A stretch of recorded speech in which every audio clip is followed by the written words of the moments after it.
Okay guys, so your next task is to have a look at one of the phenomena that we discussed when we collected this data, which is that there's the idea that your height should be about the same as your arm span, and we can actually have a look at that and see in how much this is correct. So I'm just going to, and maybe you do the same, just move these charts out of the way a little bit.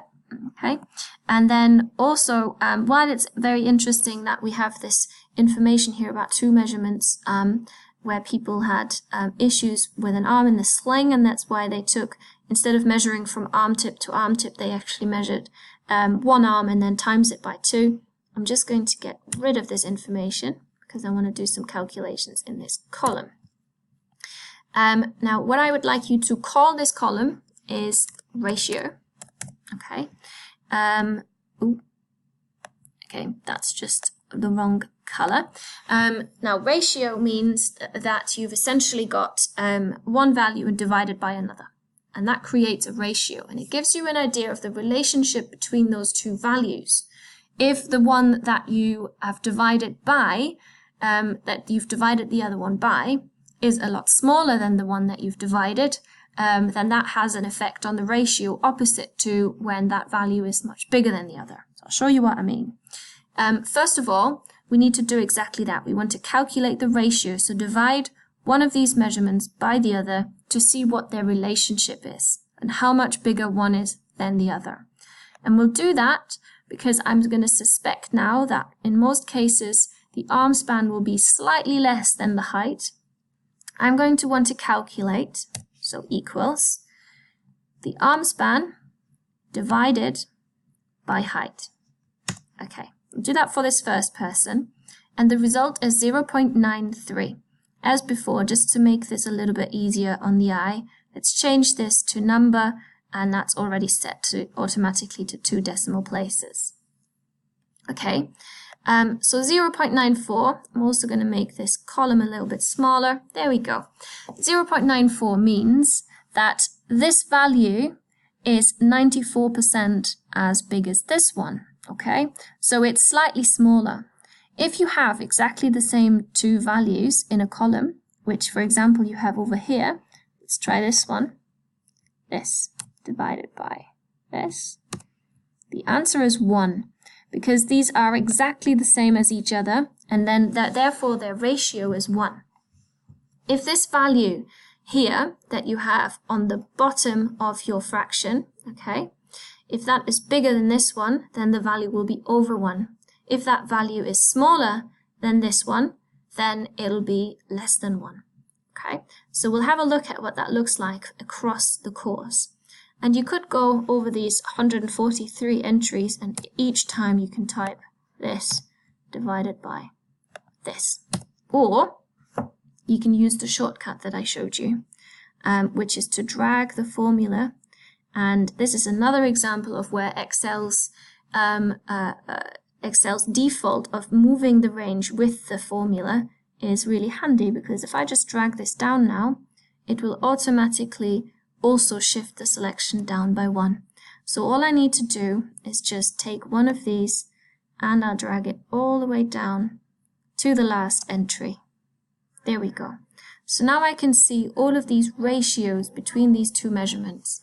And remember, the closer they are to 1, the more similar they are. And as you can see, if you look at the pattern that we see here, most of these values are either very close to or actually at 1.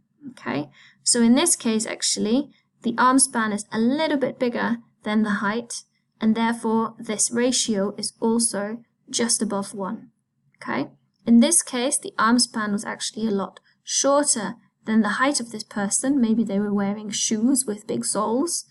Okay, but that means that actually the value is much further away downwards from 1. And so is this one. Whereas right here we have, you know, something which is as close as it gets to 1, or here as well. Okay, and this is how this works. So I'd like you to do one more thing, which is get me the average ratio for all of the students between arm span and height. So create an overall average of this measurement. Okay, so hopefully you guys have the same result as me. The overall average of the ratio between arm span and height in this big course is 0.98, and that means that bar this 0.02 difference there, which is 2%, the heights and arm spans are pretty much equal across the course. Okay, so this idea that arm span and height are very equal in humans, because that's just the way we are proportioned as a species, appears to be correct in this example. Now, I wanted to show you one more thing, which is one of the things that we can do with raw data that comes in these measurements, such as height and arm span, is one other type of graph that we can create, which is a scatter graph. And what that does is, if you look at what we've created down here, we've actually, instead of using the raw data, these measurements here for these graphs, we have used averages which we've had to calculate first. Now, that's lovely because bar charts do exactly that. They summarize data. However, in order to see trends within data, we can also sometimes do some very good visualizations with raw data. Raw data means something that you haven't changed from when you've collected it. It's unchanged from the measurement that you took. And so each person's height and arm span, that's our raw data. Okay. And what I would like to create with that is a scatter graph that uses this raw data. Okay, so let's highlight these two columns, and you can include the headers in that all the way to the last zoo management student. We don't want to include these average measurements that we've done. So in this case, we can't highlight the columns like this, because that would include all of this data as well as the empty rows. We only want to highlight the raw measurements for each student. Okay, so we'll highlight all of these, go to Insert, and then we do a simple scatter. Okay, now the issue we've got here is that Excel automatically always sets each axis to start at 0. Okay, so this bottom left corner should always be 0 on both the X and the Y axis. What it's done here is it's put one of the measurements on the X axis and one on the Y, but there's loads of empty space here. Now, this is one of the things that you can change in an Excel graph. You can change where the axis starts, and actually, in order to manipulate any of the sort of different parts of a graph, you just click on it. So in this case, I'm highlighting the axis, and then I right-click and go Format. Format Axis. Okay. And one of the things that we can format on the axis is the minimum on each of those axes. So let's say here, instead of 0, we want to start at 120. Okay, and that's changed that now on the x-axis. We can do the same on the y-axis. Again, right-click and format, or actually it's already now changing over here because I've still got this window open. So this is my y-axis, and I changed that to 120 as well, and it's almost like we zoomed in a little bit now. And the other thing that we need to do in these kind of graphs is we need to tell Excel what each of the axes shows, and I want to show you how to create, how to manipulate charts in this way. So generally, if you want to change anything about the design of your charts, and that can be all sorts of fancy things that Excel can do, you can display graphs in different ways, is you can add elements to that chart. And we are here in our Chart Design tab, which is only visible if you have the chart highlighted. Okay, if I click on here, this option disappears. So I need to have the chart highlighted, and then I go to Add Chart Element here. And what I want to add is axis titles. Now we have the horizontal, which is the x-axis, and we have the vertical, which is the y. I want both. Okay. Now in this case, the y-axis contains which data? Good question. I would need to find out, actually, if I go right-click, select data, I have, okay, if I edit the series, I can let it display for me what is on which axis. Okay, so in this case, I have the X values, in this case are height, and the Y values are arm span. Okay, so I can get all of this information, I just need to know where to look.